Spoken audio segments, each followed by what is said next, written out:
Metz, 2 mars 1998. Il est 6h04 du matin, c'est l'hiver, et il fait encore nuit quand le central des pompiers de Metz reçoit un appel. Les pompiers de Metz, bonsoir. Vous avez un feu de cave. À quelle adresse, monsieur? À l'autre bout du fil, un homme parle d'un incendie dans la cave de son immeuble, au 103 rue Kellermann. Je vous envoie les secours, hein? Les hommes de la brigade, 6 au total, embarquent dans 2 camions. En moins de 10 minutes, sirènes hurlantes, les pompiers traversent la ville pour rejoindre le lieu du sinistre, un immeuble dans le quartier de Sablon à Metz. À leur arrivée, l'homme qui les a appelés leur montre l'accès qui mène à la cave. En bas, la fumée est dense et on ne voit rien. Le pompier progresse lentement, incommodé par une forte odeur de white spirit. Ça sentait le white spirit, oui. Ça sentait l'essence, quoi. Bon, le white spirit, l'essence, oui. Ça sentait l'essence, oui. Ça sentait fort, oui. Alors que le voile de fumée se dissipe, le pompier fait une macabre découverte. Derrière une porte, entr'ouverte, il découvre un corps encore fumant. La victime est une jeune femme. Elle gît face contre terre et un vélo est posé sur son corps. Quand on l'a retournée, on a regardé tout de suite si elle était en vie. Voilà. Puis malheureusement, non, elle n'était plus en vie. À côté du corps de la victime, le pompier trouve un trousseau de clés et un sac à dos rouge. Je remonte le trousseau de clés ainsi qu'un sac à dos. Alors que le pompier jette les affaires dans le hall de l'immeuble, un homme se précipite. Il ramasse le trousseau de clés en criant qu'il appartient à sa femme. Cet homme s'appelle Didier Delporte. Je reconnais très bien le porte-clés, parce que, enfin, le trousseau de clés, parce qu'elle avait un porte de clés de gendarmerie, parce qu'elle avait un cousin dans la gendarmerie. Et j'essaye de courir tout de suite pour voir à la cave ce qui se passe. Et là, je suis arrêté par 2 pompiers. Je comprends que le corps qui est à la cave, c'est elle, quoi. Et donc voilà, quoi. Puis là, après, je me suis effondré dans l'entrée de l'immeuble. Un étage plus bas, dans la cave, c'est bien le corps de la femme de Didier Delporte, Chantal, qui gît donc face contre terre.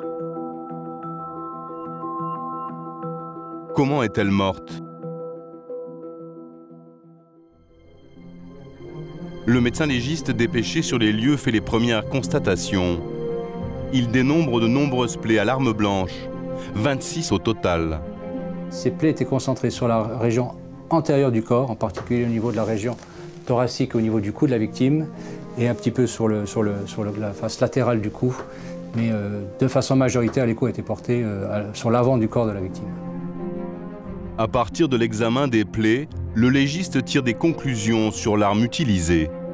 L'arme du crime était certainement un couteau pointu et effilé, comportant un bord tranchant et un bord plat, dont la lame donc devait mesurer sur une longueur minimale de 9 cm et une largeur moyenne de 2 cm. Donc un couteau de cuisine ou une dague effilée, très effilée. Il note aussi une forte odeur de white spirit, liquide qui a servi à enflammer le corps de la victime alors qu'elle agonisait encore. Elle est morte, je dirais, lentement et elle a certainement vu mourir, oui. Chantal Delporte, 28 ans, a donc été sauvagement assassinée. Les circonstances dans lesquelles les faits se sont déroulés laissent effectivement penser que ce n'est pas, bien sûr, une mort naturelle, ni un suicide qui aurait mal tourné. C'est forcément, je dirais, un acte brutal, violent, qui laisse effectivement penser tout de suite que c'est une affaire criminelle.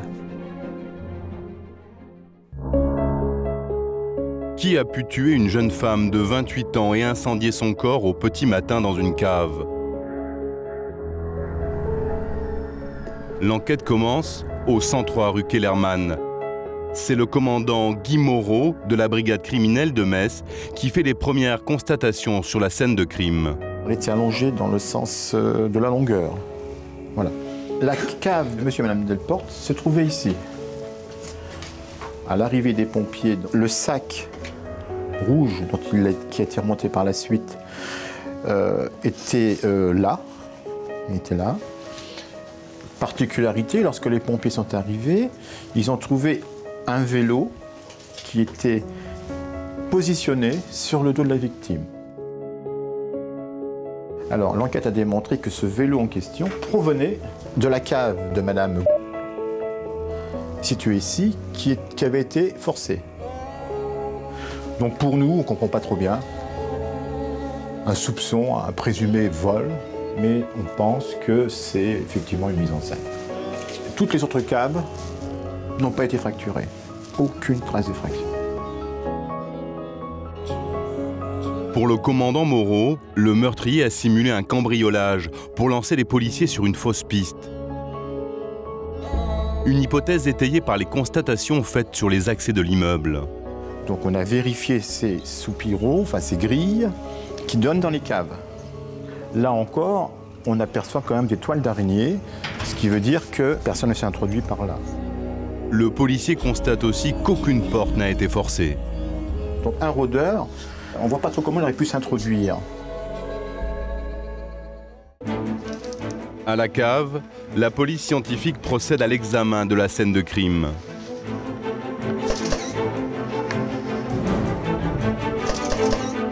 À côté de la victime, on retrouve une touffe de cheveux qui est mise sous scellé, ainsi qu'un paquet vide de cigarettes de marque américaine.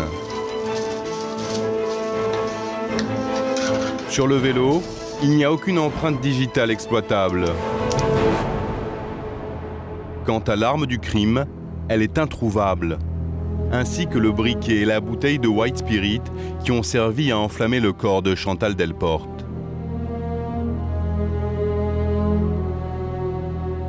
Très vite, les soupçons se portent sur Didier Delporte, le mari de la victime, un militaire de carrière. J'ai toujours eu le sentiment que M. Delporte semblait savoir ce qui se passait dans cette cave. Il y a des choses qu'on ressent ou qu'on ne ressent pas. J'ai demandé à un collègue de discuter un petit peu avec lui et je crois même me souvenir que je lui ai demandé à ce collègue d'aller dans son appartement de façon à rester entre nous. À l'étage, le policier qui remonte avec Didier Delporte fait une découverte qui conforte les enquêteurs dans leurs soupçons. Ils ouvrent et dans le hall d'entrée, il y a une table basse.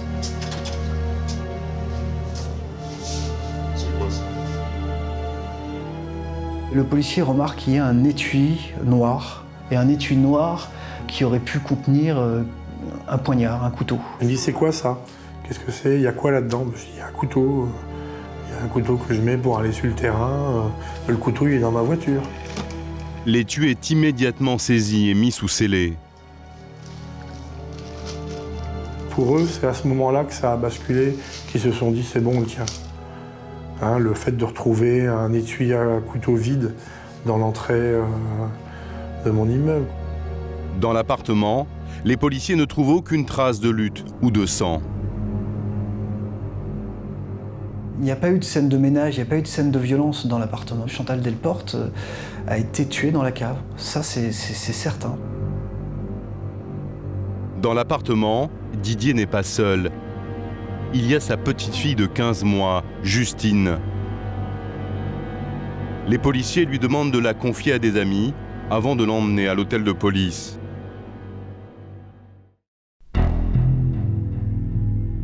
Le 2 mars 1998, il est 11 h quand Didier Delporte est placé en garde à vue. Quand on me signifie mes gardes à vue, on m'enlève ma ceinture, on m'enlève, comme on voit dans les films des fois, mais ça paraît surréaliste, quoi. Les hommes de la brigade criminelle demandent à Didier Delporte de se déshabiller. Ses vêtements sont saisis pour être analysés Les policiers demandent ensuite à Didier d'enfiler des gants de sudation pour faire des recherches de traces de White Spirit sur ses mains.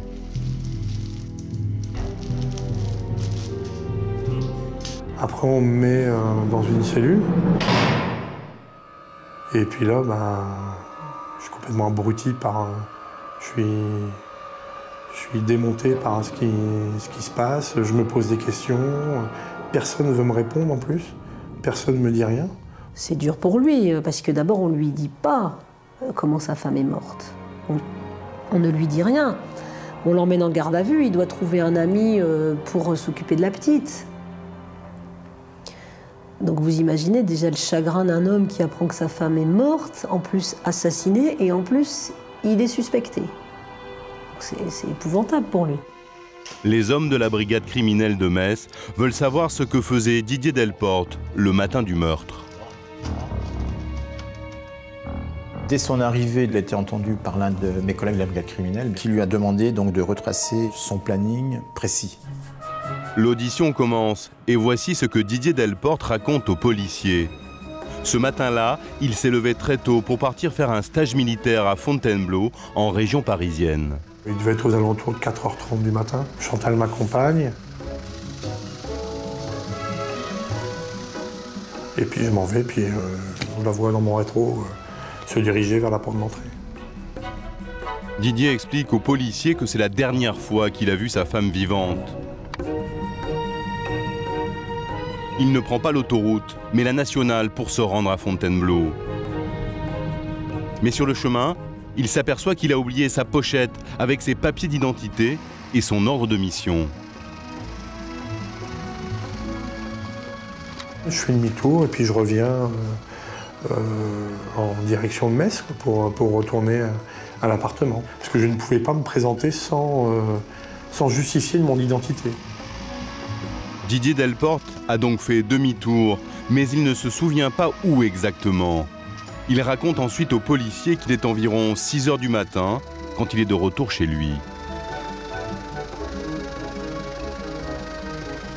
Je garde la voiture sur le trottoir, là je rentre dans l'immeuble, et là je sens et je vois une fumée, je sens une fumée quoi, comme quelque chose qui brûle. Je monte tout de suite à l'appartement, et là quand j'entre, je trouve le chien qui m'accueille quand j'arrive, puisqu'il était dans l'appartement. Et puis je vois mes papiers, je les prends. Puis jette un œil dans la chambre, pas de Chantal. Et je dis tiens, c'est bizarre. Étrange à cette heure matinale, surtout que Justine, la petite fille du couple, dort dans sa chambre. Où est Chantal? Didier ressort et sonne chez ses voisins de palier. La voisine qui m'ouvre la tête, vraiment on voit qu'elle vient de se réveiller, quoi. Et elle me répond qu'elle n'a pas vu évidemment Chantal, hein, vu leur matinale, et voilà quoi. Et elle aussi me fait remarquer qu'il y a de la fumée dans l'immeuble. Didier Delporte appelle ensuite les pompiers. Il est exactement 6h04. Comme en témoigne le procès-verbal d'enregistrement de la communication. La suite, les policiers la connaissent. Les pompiers découvrent Chantal Delporte assassinée de 26 coups de couteau dans la cave. Lors de sa première audition, Didier Delporte hésite. Il dit d'abord avoir fait demi-tour au niveau de Toul, puis il se ravise pour dire que c'était au niveau de Nancy. Il est imprécis sur les horaires. Autant d'éléments qui confortent les policiers dans leurs doutes. Ce qui nous a interpellés en premier lieu, c'est ces imprécisions en ce qui concerne donc le trajet qu'il déclare avoir suivi à partir du moment où il quitte son domicile messin. On m'a dit, oui, vous avez dit une fois à telle heure, une fois à telle heure, une fois à telle heure. Mais je dis, mais bon sang, mettez-vous à ma place. Mettez-vous à ma place, essayez de vivre ce que j'ai vécu et de dire de manière affirmative Oui, c'était à telle heure, oui, j'ai fait telle chose, oui, j'ai mis ça comme ça, j'ai fait ça comme ça. Et pourquoi vous avez oublié vos papiers? Et pourquoi vous êtes revenu à telle heure? Et pourquoi vous avez fait demi-tour à tel endroit? On va dire il s'est contredit, mais il va simplement varier un peu sur des détails, mais des détails. Il a fait demi-tour à Toul, au niveau de Toul, non pas au niveau de Toul, au niveau de Nancy. Je pense qu'il y a 50 km d'écart, quelque chose comme ça. Un autre élément conforte les policiers dans leurs doutes. Lors de la perquisition du véhicule de Didier Delporte, il remarque que la jauge de gasoil est au maximum. Détail d'importance, car si Didier Delporte a bien été jusqu'à Nancy comme il le prétend, il aurait dû consommer un quart du plein. Mon collègue lui dit « Mais attendez, là, vous dites que vous êtes parti, mais votre jauge n'a pas bougé. » Didier Delporte raconte alors aux policiers qu'il ne s'est pas arrêté une seule fois sur la route, mais 2. La deuxième fois, c'était pour transvaser le contenu de 3 bouteilles de gasoil qu'il avait dans son coffre. Je suis arrêté dans une station-service pour mettre le contenu des bouteilles et jeter tout ça dans une poubelle, quoi.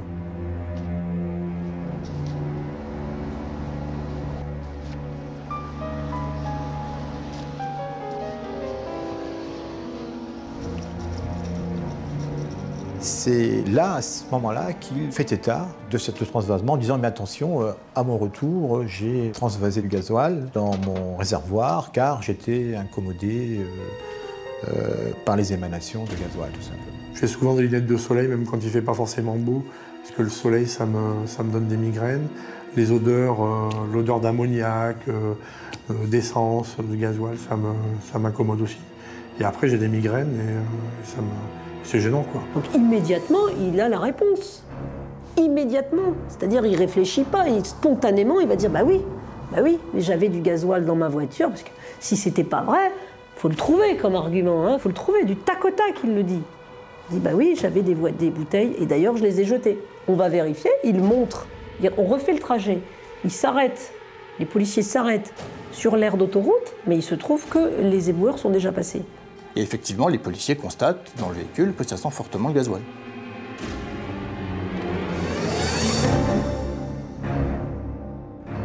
Et on va expertiser le tapis de sol de la voiture et on va retrouver des traces de gasoil. Ce qui prouve bien que quand il dit qu'il a posé des bouteilles dans le coffre, c'est vrai. Didier Delporte a donc dit vrai. Face aux enquêteurs, il maintient sa version et continue de nier toute responsabilité dans la mort de sa femme. Mais les policiers sont perplexes. Ils prolongent sa garde à vue. Didier Delporte passe la nuit en cellule. Le lendemain du meurtre, les policiers continuent leurs investigations au 103 rue Kellermann. Ils interrogent tous les habitants de l'immeuble. Ils sont tous unanimes. Didier et Chantal Delporte s'aimaient. Ils n'ont jamais entendu de dispute. Quant au matin du crime, ils n'ont rien vu ni entendu, sauf une femme, la locataire du rez-de-chaussée. Elle raconte aux policiers que la veille, le 2 mars 1998, elle a entendu un cri strident vers 5h30 du matin. Puis plus rien. Le cri venait de la cave.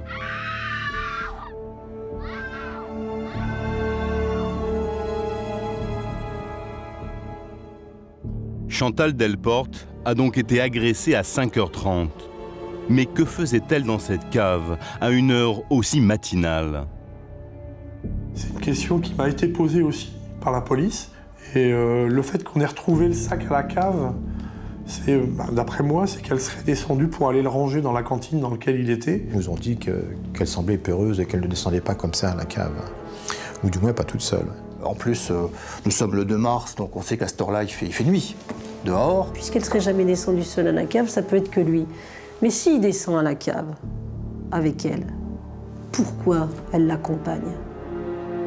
Quel besoin elle aurait d'aller à la cave avec lui? Elle lui dirait, mais vas-y tout seul. Est-ce que c'est quelqu'un qui l'a poussé à descendre? On peut se poser la question. Sous le feu des questions des enquêteurs, Didier Delporte répète inlassablement qu'il n'a pas tué sa femme. L'affaire aussi est fondée sur les seules déclarations de M. Delporte. Nous n'avons jamais été très convaincus, disons, par ces explications quant à ces heures de départ, à ce retour, à cet oubli, à ce transvasement de sa part. Les policiers n'ont pas d'aveu ni d'éléments matériels contre Didier Delporte. En vertu de la présomption d'innocence, il est vrai que tant qu'on ne peut pas démontrer le contraire, la présomption s'appliquant, ce qu'il dit, c'est la vérité. Au bout de 36 heures de garde à vue, Didier Delporte est relâché. Je revois encore le commissaire qui me tape dans l'épaule, il me dit « Bon Didier, ça va aller, tu peux rentrer chez toi, c'est fini, retourne avec ta famille, et voilà quoi. » Allez, on va t'occuper de ta fille.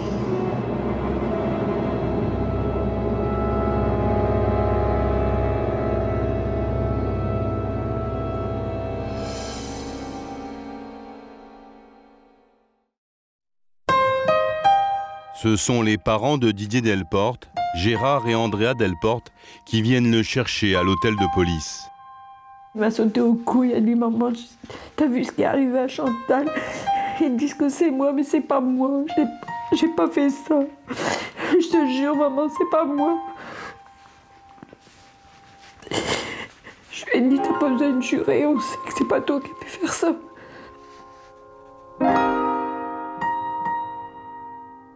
C'est toujours dans notre esprit. C'est comme si c'est arrivé hier. Et j'arrive pas à en parler sans pleurer.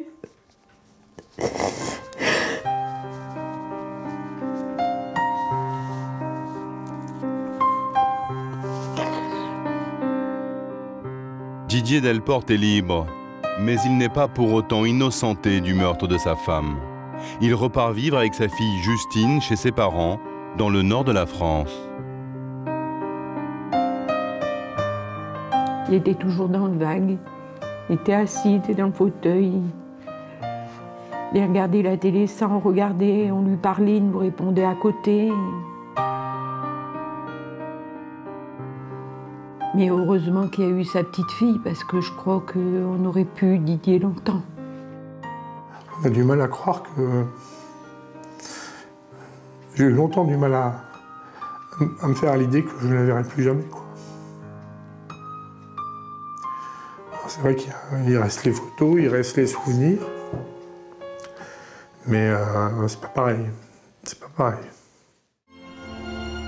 Qui est Chantal Delporte et pourquoi a-t-elle été assassinée? Chantal Delporte est née à Flers, dans le nord de la France. Elle a 17 ans quand elle rencontre Didier au lycée. Ils sont en terminale.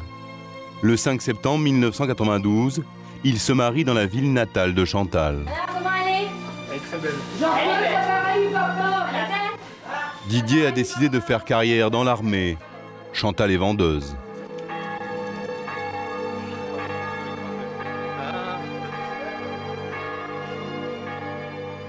Comme je disais souvent, c'était mon rayon de soleil à l'époque, quoi. Et ça allait toujours un petit peu dans mon cœur, quoi. Elle voyait que par lui et lui voyait que par elle. C'était, je crois, les premiers grands amours de mon garçon et c'était le premier garçon, je crois, à Chantal, donc c'est important ça. En 1993, Didier est muté dans une garnison de Metz. Le couple s'installe dans cet immeuble, pas très loin du centre-ville.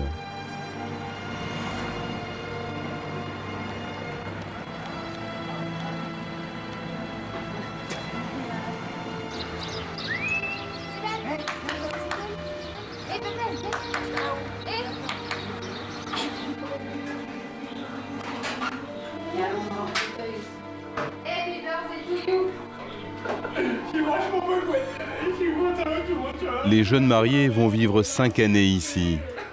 Ce jour-là, c'était leur anniversaire de mariage, le temps de la joie et du bonheur. Chantal travaille comme vendeuse dans une boutique du centre-ville de Metz. Là, elle se lie d'amitié avec Anna Boulet, une collègue de travail. La seule chose que je me souviens d'elle, c'est son rire, son sourire, parce qu'il n'y avait que ça. Venant d'elle, il n'y avait que des rires et des sourires. Didier, il était prévenant, attentionné, doux, calme. Ben, comme Chantal. Hein. C'est pour ça qu'ils étaient bien ensemble. En 1996, de leur union naît une petite fille, Justine.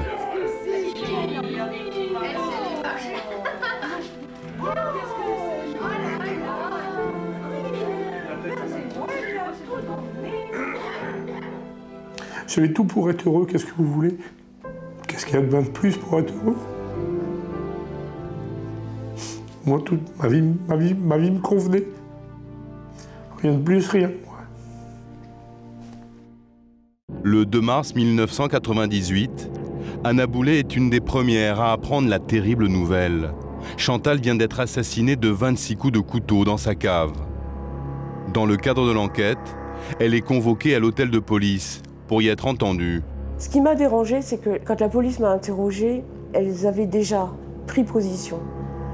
Et pendant l'interrogatoire, à chaque fois que je répondais à des questions, à leurs questions, ils essayaient de me faire dire des choses que je ne pouvais pas dire. Je leur disais qu'ils aimaient bien se chamailler, mais se chamailler dans le sens titiller, sous la blague. Et eux me disaient à quel sujet. Mais j'ai dit, ils se chamaillaient de tout et de n'importe quoi, comme font des jeunes couples. Et à chaque fois, eux, ils ont pris la chamaillerie sur le ton de la dispute, alors que c'était pas la dispute. On avait l'impression qu'ils voulaient diriger l'interrogatoire, faire dire des choses que je pouvais pas dire, qui n'étaient pas vraies, ou que je pouvais pas dire pour leur faire plaisir.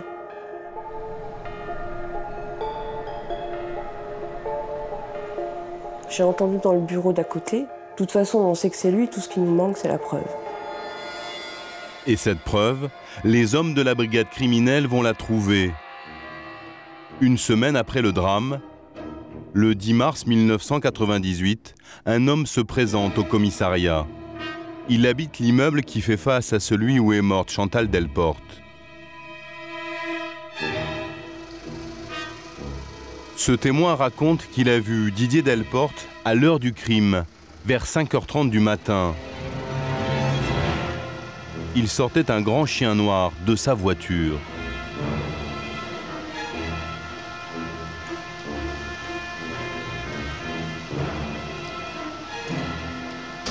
Ce qui voudrait dire que Didier Delporte a simulé un trajet, qu'il n'était pas parti, qu'il a fait semblant de partir, et qu'en plus il a pris son chien, alors que normalement à Fontainebleau, pour aller à Fontainebleau, il n'aurait jamais pris son chien. Donc ça en fait un simulateur. Pour les enquêteurs, le scénario du crime se dessine. Didier n'est jamais parti à Fontainebleau le matin du 2 mars 1998, comme il l'affirme. Il a entraîné sa femme dans la cave. Là, il l'a assassinée de 26 coups de couteau alors qu'elle se défendait. Ensuite, il a arrosé son corps de white spirit, puis il l'a enflammé.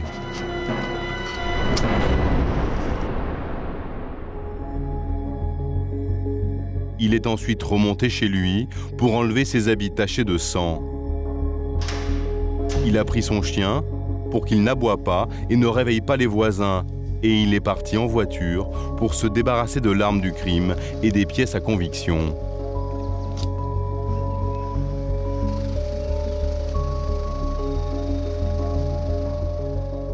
Ce qui laisserait supposer, si on croit la thèse de l'accusation, et qui était la thèse du juge d'instruction, c'est qu'il s'est débarrassé de l'arme, il s'est débarrassé du briquet ou de la boîte d'allumettes, parce qu'il n'a pas mis le feu avec des silex. Hein. Il s'est débarrassé des vêtements qui étaient certainement tachés de sang. Il s'est débarrassé de tout ça, il est revenu, il a monté toute une mise en scène pour faire croire qu'il cherchait son épouse. Il s'effondre et c'est lui qui l'a tué. Et reste pour quel mobile?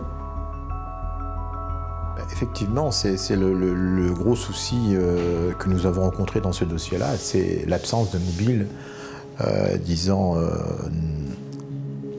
susceptible d'expliquer ce qui a pu se passer. La justice n'a peut-être pas de mobile, mais elle a des preuves accablantes. Il y a ce témoin qui dit avoir vu Didier Delporte à l'heure du drame. Il y a aussi cet étui à couteau vide. Mais ce n'est pas tout. Un autre élément vient conforter les policiers dans leur version. Les résultats du laboratoire d'analyse réalisés sur les gants de sudation sont sans équivoque. Il y a des traces significatives de White Spirit sur les mains de Didier Delporte et sur ses vêtements. Le 22 octobre 1998, Didier Delporte est arrêté dans sa garnison et placé une deuxième fois en garde à vue. On me dit, voilà, mais alors, monsieur Delporte, vous n'avez rien à nous dire sur ce qui s'est passé ce jour-là? Je dis non, rien de plus que ce que je vous ai dit. Elle me dit, mais nous, on a du nouveau. Il dit, vous savez, nous, on a travaillé depuis qu'on s'est vu la dernière fois. Il dit, il y a quelqu'un qui vous a vu.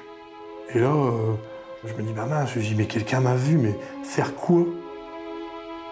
Les hommes de la brigade criminelle de Metz confrontent Didier Delporte au témoignage du voisin.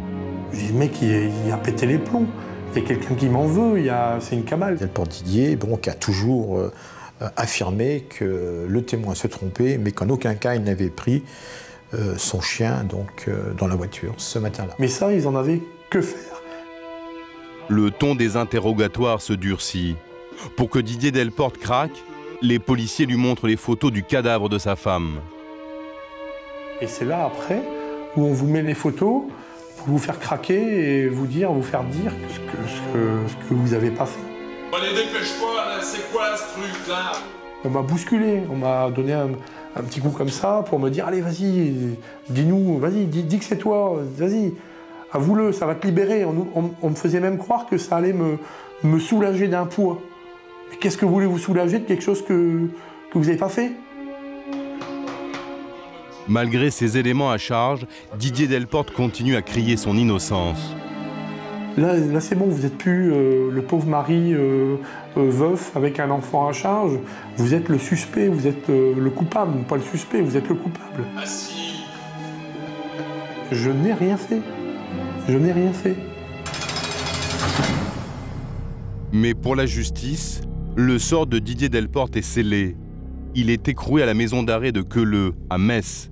C'est la descente aux enfers.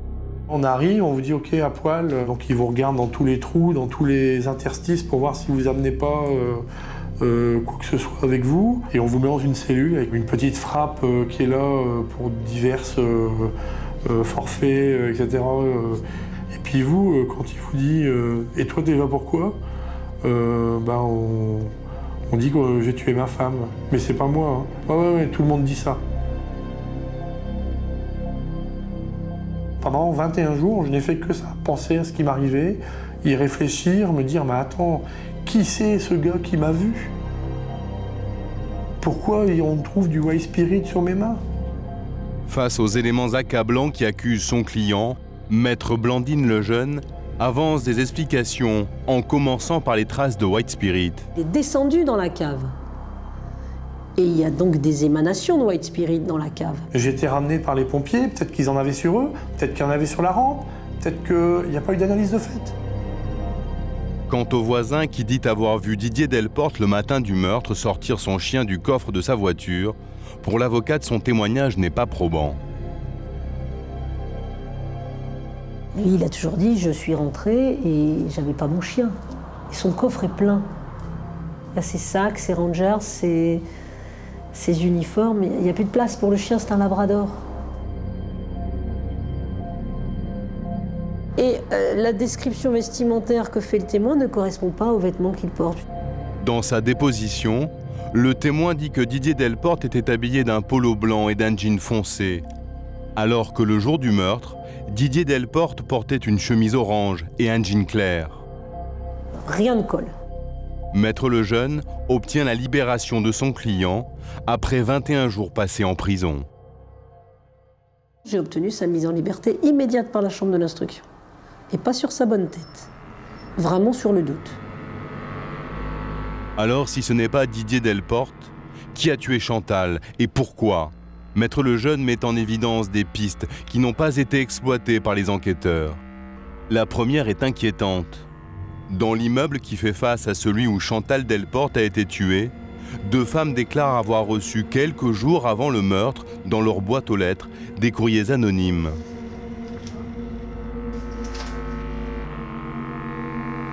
C'était une revue pornographique avec un préservatif et puis des dessins de scènes de crime, c'était très bizarre. Elle a porté ses pièces aux enquêteurs, mais ça n'a pas été exploité. On n'a pas pu, même en interrogeant certains voisins, remonter le... Et ça peut être l'œuvre d'un plaisantin. Dans l'immeuble où ces femmes ont reçu ces courriers menaçants, une autre locataire alerte les policiers sur le comportement étrange d'un homme. Il habite dans l'immeuble où Chantal a été assassinée. Je veux attirer votre attention sur un comportement qui m'a paru complexe. Lors de mon emménagement, voici 4 ans, j'ai constaté que cette personne me suivait du regard depuis la fenêtre de sa cuisine. Il est très souvent derrière la fenêtre de sa cuisine, en train de fumer. J'ai toujours l'impression que cet homme me fixe. Qui est cet homme à l'allure inquiétante qui passe son temps à épier les femmes? C'est un voisin du couple Delporte. Fait étrange, lors de l'enquête, les policiers trouvent un long couteau chez cet homme, mais ils ne le saisissent pas. On retrouve une dague. Mais comme on a déjà l'assassin, puisqu'il s'agit de Didier Delporte, l'arme, on ne l'expertise pas. On l'emmène au commissariat, on fait une photocopie et on la rend au voisin. Étrange, surtout quand on sait que l'arme du crime n'a jamais été retrouvée et que, souvenez-vous, le médecin légiste la décrivait comme un long couteau. L'arme du crime était certainement un couteau pointu et effilé, donc un couteau de cuisine ou une dague effilée, très effilée. Alors, en ce qui concerne cette photocopie, il est clair que, compte tenu de l'approximation quand même de la longueur de la lame, on peut trouver ce genre de couteau pratiquement chez tout le monde. Je crois que mon collègue, s'il a fait une photocopie, c'était plus pour mémoire que pour autre chose. Mais l'avocate de Didier Delporte ne se satisfait pas des réponses des enquêteurs. Dans le dossier, elle retrouve des expertises réalisées sur une touffe de cheveux retrouvée sur la scène de crime.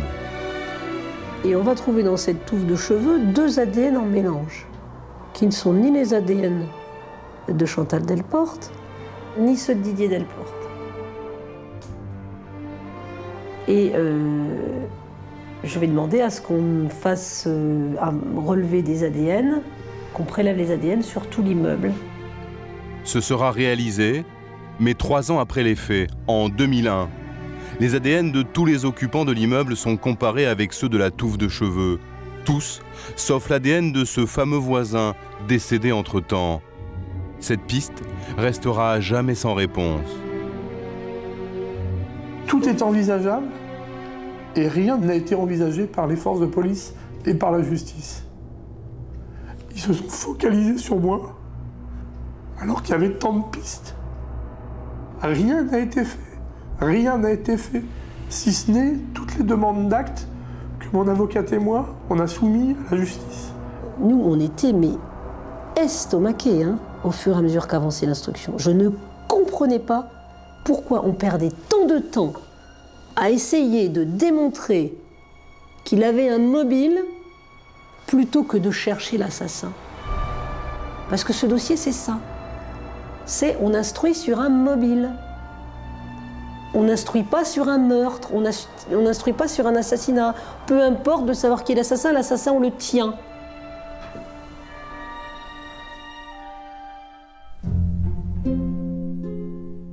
Pendant 10 ans, Didier et son avocate vont tout faire pour retrouver l'assassin de Chantal et sortir Didier des mailles du filet. Dans ce combat pour l'innocence, en 2002, Didier trouve un nouveau soutien, celui de Samantha. Quand notre relation a débuté, je l'ai mis tout de suite au courant. Et ce que j'ai apprécié chez elle, c'est le fait qu'elle ne me juge pas, que même sachant ça, eh ben, son comportement n'a pas changé d'un iota. À le connaître au quotidien, à le voir vivre avec Justine, à le voir au sein de sa famille, au sein de ma famille. Non, le connaissant, non, je n'ai jamais douté qu'il ait pu faire ça. Les années passent. Didier et Samantha s'installent à Péranchy, dans le nord de la France, dans ce pavillon. Ensemble, ils élèvent la petite Justine. En 2008, le petit Erwan vient au monde. Mais la vie de famille est suspendue à la décision de la justice, car Didier est toujours mis en examen pour le meurtre de sa femme. Faire des projets, ça a été dur, quoi. Il a accepté, je pense, au bout d'un moment, qu'on est Erwan, mais ça n'a pas été facile. Malgré tout, j'ai encore de l'amour pour ma femme. Et elle l'accepte. On vit à 3. Et à aucun moment, elle m'a reproché cette... Je ne peux pas t'en vouloir. Et je pense que c'est pas tout le monde qui est capable de ça, quoi. Tant qu'on ne retrouvera pas la personne qui a fait ça, sans savoir pourquoi, mais de dire, voilà, c'est telle personne. Il fera pas le deuil de sa femme.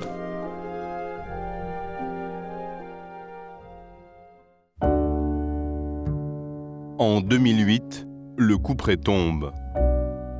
Didier Delporte va être jugé pour le meurtre de sa femme Chantal. La justice a trouvé un mobile. En fouillant dans le passé du militaire, et plus précisément en s'intéressant à ce stage que Didier devait effectuer à Fontainebleau. Didier Delporte est rentré à l'armée en étant moniteur de sport et il doit faire un stage qui est sanctionné d'un examen et qui doit le faire rentrer définitivement dans l'armée. Donc c'est un stage qui est très important pour lui. Ce stage serait-il le point noir dans le tableau idyllique de la vie de Didier Delporte? Pour les enquêteurs, tout porte à le croire. En interrogeant ses supérieurs, on s'est aperçu qu'il n'avait aucune chance de l'avoir au regard des tests physiques qui allaient lui être imposés et pour lesquels il n'était pas performant. Et les policiers mettent en avant des faits troublants. À chaque fois que Didier Delporte doit passer un examen dans l'armée pour relancer sa carrière, comme par hasard, il lui arrive un drame. L'année précédente, donc en 1997, il avait déjà été convoqué et il n'avait pas pu se rendre effectivement toujours dans ce fameux centre de Fontainebleau pour passer cet examen parce qu'il avait été, c'est lui qui le dit, il avait été victime d'une agression. C'était la nuit du 19 mai 1997, soit un an avant le meurtre de Chantal. Les policiers ont dans leurs archives une plainte déposée par Didier Delporte. Il explique que n'arrivant pas à dormir, il décide d'aller promener son chien vers 3 h du matin. Et alors qu'il laisse tomber ses clés, 2 hommes se jettent sur lui. L'un d'eux est armé d'un cutter. J'essaye de saisir la lame de cutter. Le gars tire fort sa main et il m'ouvre en fait l'intérieur de la main avec la lame de cutter. Didier Delporte raconte ensuite aux policiers qu'il réussit à maîtriser son agresseur. C'est alors que l'autre homme lui pointe un pistolet sur la tempe. Il y a 2 coups de feu qui sont partis. Didier Delporte s'en tire avec 13 points de suture sur la main et de la grenaille dans la jambe. J'ai pris un coup dans le pied et un deuxième tout de suite après dans la cuisse. Malchance ou affabulation, toujours est-il que cette agression ajourne son départ pour Fontainebleau. En fouillant un peu plus, les policiers découvrent aussi qu'avant un autre examen sportif, Didier Delporte, cette fois-ci, a un accident provoqué par une moto. Une loi des séries qui paraît bien suspecte. À chaque fois qu'il est convoqué pour un stage, et notamment pour une épreuve sportive importante, la malchance est là. Il se fait agresser, il se fait renverser, on tue sa femme, voilà. Pour l'accusation, Didier Delporte ne s'est jamais fait agresser en mai 1997. Il s'est auto-mutilé. Et le 2 mars 1998, alors que l'armée le reconvoque pour ce stage, il tue sa femme pour échapper définitivement à cet examen. La nervosité a fait que, pour ne pas aller à son stage, il a tué sa femme. Ou parce qu'il avait peur de rater son stage, il a emmené sa femme dans la cave et il l'a tuée. C'est le mobile. C'est le mobile. Mais c'est écrit, hein. Je vous raconte pas d'histoire. Le 6 février 2009, soit presque 11 ans après le meurtre de Chantal Delporte, le procès de son mari s'ouvre devant la cour d'assises de Metz. Didier Delporte risque 30 ans de réclusion criminelle. C'est là que vous prenez conscience qu'il y a un tournant de votre vie qui est en train de se jouer, quoi. C'est que tout ce que vous avez quitté avant de partir à Metz, vous le reverrez plus, quoi. Enfin, plus avant 20 ou 30 ans. Et c'est là où vous dites, mais c'est pas possible, il faut le faire entendre raison à ces gens-là. C'est pas moi qui ai fait ça. Didier Delporte a 4 jours pour convaincre les jurés. L'avocat général, Michel Velland, met en avant un à un les éléments à charge contre Didier Delporte. Souvenez-vous, il y a cet étui de couteau vide retrouvé le jour du drame. Est-ce celui de l'arme du crime? Dans le box des accusés, Didier Delporte explique que cet étui sert à mettre un couteau multifonction, un couteau qui avait été retrouvé dans sa voiture. À l'audience, donc, on va effectivement ouvrir les scellés, donc l'étui vide, et puis le couteau multifonction. Le couteau est passé entre toutes les mains, y compris celle des jurés. On a mis le couteau multifonction dedans et ça rentrait parfaitement. Le couteau multifonction est ensuite montré au légiste. Et celui-ci déclare que ce n'est peut-être pas l'arme du crime. La lame est trop petite. Puis vient à la barre l'expert qui avait trouvé des traces significatives de White Spirit sur les mains de Didier Delporte. On repose la question à l'expert qui répond effectivement, significatif ne veut pas dire important, ça peut être faible ou très faible. À l'audience, il nous dit, oui, finalement, c'est vrai qu'en touchant le pompier, si effectivement il a du White Spirit sur lui, on peut par contact considérer que ça peut être aussi significatif. Donc cette expertise, elle tombe un peu à l'eau, quoi. Elle est plus aussi formelle que durant l'instruction. Devant la cour, elle tombe à l'eau. Mais il reste une pièce maîtresse pour l'accusation. Le témoin qui a vu Didier Delporte le jour du meurtre. Alors au procès d'assises, le témoin n'est pas là. La présidente est obligée d'ordonner un mandat d'amener, c'est-à-dire de le faire venir entouré de 2 gendarmes, parce que lui-même, spontanément, volontairement, il ne voulait pas témoigner. Il devait se présenter le vendredi matin à 10h. Il n'était pas là. 10h, 11h, midi. Quand on le voit arriver, on voit arriver un homme, les cheveux en épi, le visage rougi, bouffi. Un monsieur qui buvait, ça c'était sûr, parce qu'il sentait l'alcool à 15 pas. Là on se dit, tiens, le super témoin à charge décrit par les policiers comme le témoin capital. Tout d'un coup, on voit arriver cette espèce de zombie. Et puis, la présidente lui pose des questions, il répond à peine, c'est pas intelligible. Il a dit au procès que il se souvenait plus que cette affaire ne le concernait pas et qu'il avait d'autres soucis pour s'occuper de ça et qu'il voulait plus en entendre parler.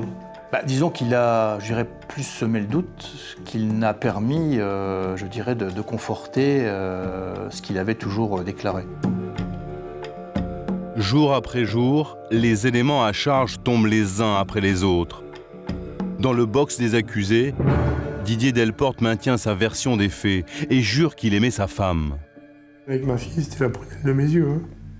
J'aurais jamais pu me regarder en face et lui avoir fait ça. C'est pas possible. Quelqu'un qui est naturellement constitué, il peut pas faire ça à un être humain, c'est pas possible. Le vendredi 9 février 2009 au matin, c'est au tour de l'avocat général de prendre la parole. Pour lui, derrière cet homme anéanti par le chagrin, se cache un menteur capable du pire. Didier Delporte a tué sa femme dans la cave de leur immeuble parce qu'elle avait compris qu'en mai 1997, il avait déjà simulé une agression pour ne pas aller à Fontainebleau. Mon hypothèse, c'était de démontrer que Madame Delporte, alors sans avoir d'explication, mais s'est retrouvée à un moment donné dans la cave et a vu quelque chose qu'elle ne devait pas voir, ou a découvert quelque chose qu'elle ne devait jamais découvrir. Et en l'espèce, son mari, qui, une nouvelle fois, tentait d'échapper à ce stage. Puisqu'il savait qu'aux épreuves sportives, de toute façon, il n'avait aucune chance. Et elle comprend que par rapport aux événements de 1997, eh bien, c'était déjà le cas. Et c'est là qu'elle comprend qu'en fait, c'est peut-être un menteur, Monsieur Delporte. C'est pas peut-être l'homme idéal, l'image idéale qu'elle avait de lui. Et peut-être que l'expression de son visage, ou ce qu'elle a pu lui dire, ou ce qu'elle lui a pu... la surprise qu'elle a manifestée, ça a été insupportable pour lui.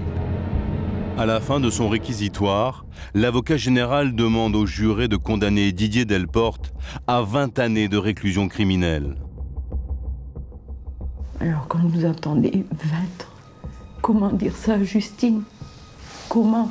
On dirait que ça leur fait plaisir d'enfoncer quelqu'un, de mettre quelqu'un au trou, je ne sais pas. Voilà mon sentiment du tribunal. Je l'aurais pas vécu, c'est pas possible, c'était...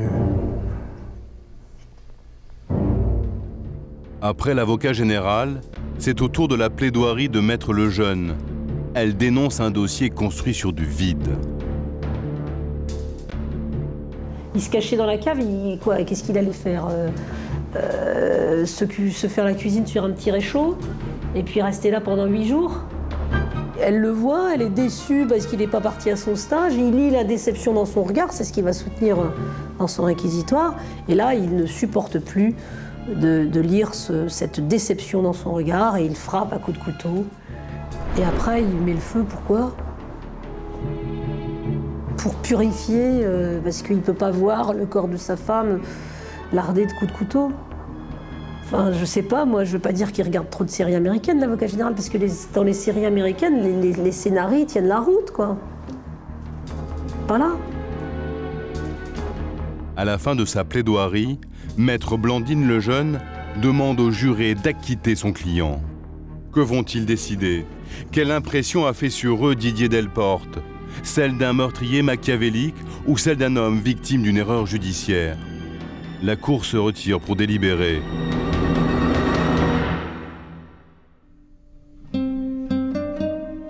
Une longue attente commence pour Didier et ses proches. Donc on a attendu 3 heures et je lui ai dit de toute façon, on est venu à 4 et on repartira à 4. 3h30 plus tard, la cour fait son entrée. À la question « Didier Delporte a-t-il volontairement donné la mort à son épouse le 2 mars 1998 ?» Les jurés ont répondu non. Je me tourne vers Didier Delporte et je lui dis « c'est bon ».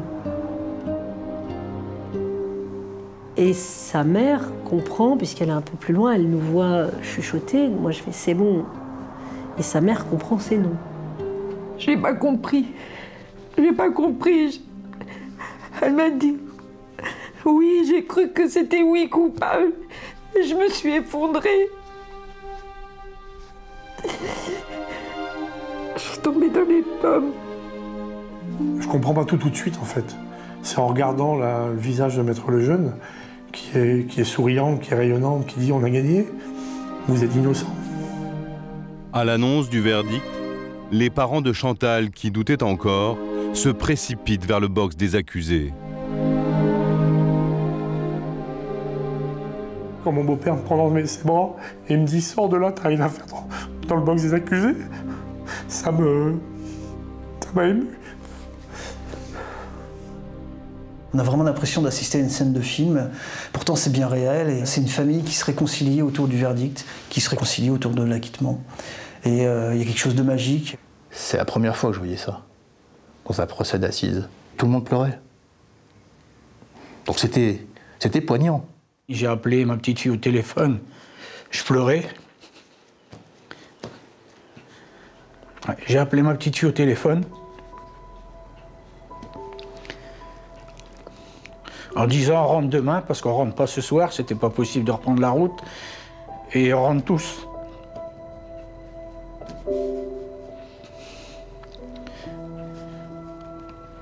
Et elle m'a dit, je vous aime fort, et je dis moi aussi. Le parquet ne fera pas appel de la décision des jurés. Didier Delporte est définitivement blanchi pour le meurtre de sa femme.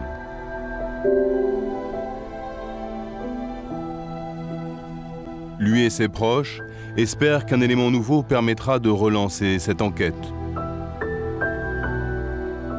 11 ans après, le mystère sur le meurtre de Chantal Delporte reste entier.